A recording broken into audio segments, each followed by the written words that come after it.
Part two of God Filtered.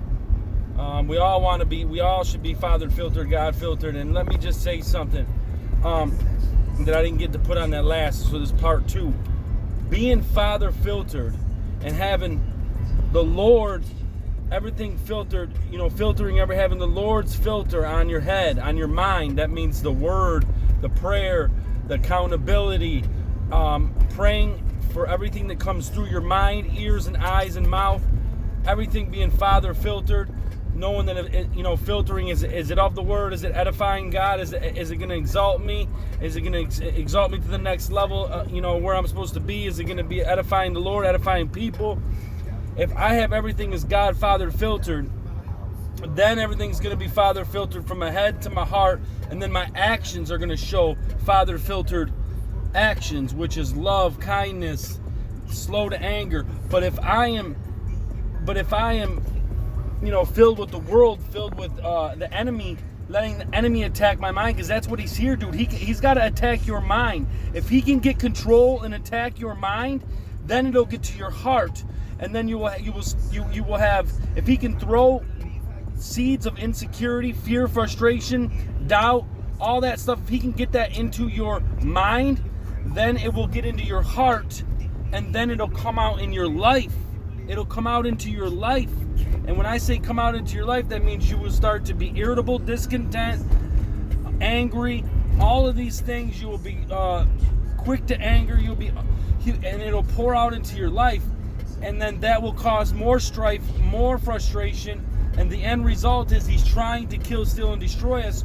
He's trying to destroy our minds. That's how he gets to us, through our minds. He can't get to us through our heart, because God is already trying to cultivate our heart. All he can try to do is get to us through our mind. He has to attack our mind, then he can get to our heart, and then he can kill us, my friends. He wants to throw that in there. Why do you think Christians, people in the church, have suicide? He throws that doubt in there, and then they stop feeding into the word. They start feeding into the fear, feeding into the unknown, feeding into the doubt, the insecurities, the wanting to be loved by, and wondering, and then Satan makes things look like they appear, because that's what you're thinking about. Things that you might be thinking, well, this person don't like me, this person don't like me, and then you think that person don't like you because you see things that they're doing, but really they're not thinking about you at all. Satan's just sprinkling it in there, and it's just looking to appear that way. I'm telling you, he's trying to make your heart grow cold, man.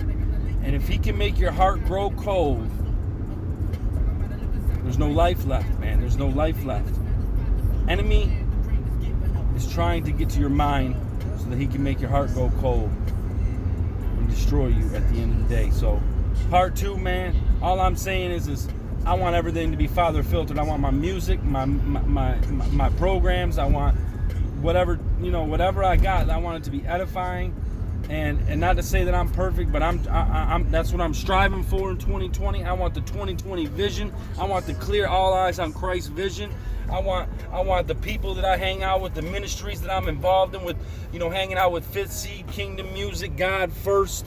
These are people that I want on my side. This is the kind of ministry I want to be connected to. 180 Life, I want it all to be connected, because we're all going in the same connections for Christ. We're going in the same direction. Each one of these ministries are soldiers for Christ, doing the Christ work, glorifying, giving all glory to Christ, being used, being not worrying about our abilities, but letting our availability of just being available to the Lord, looking for each and every way, for different ways to display our gratefulness for our forgiveness, the grace and mercy that he's bestowed upon us, and then we're just looking for each and every way that we can just display that, looking for anything that we can do to grab on toward, to show some witness to somebody. And that's all it is witness, to point them to the King, point them to the Father, so that they can get their walk and their shine on, so that they can go ahead and they can do it, and they can go in their city and they can create a ministry, and they can go ahead and do it in their streets and in their ministry. They can do that, and they can point people, and it just keeps on growing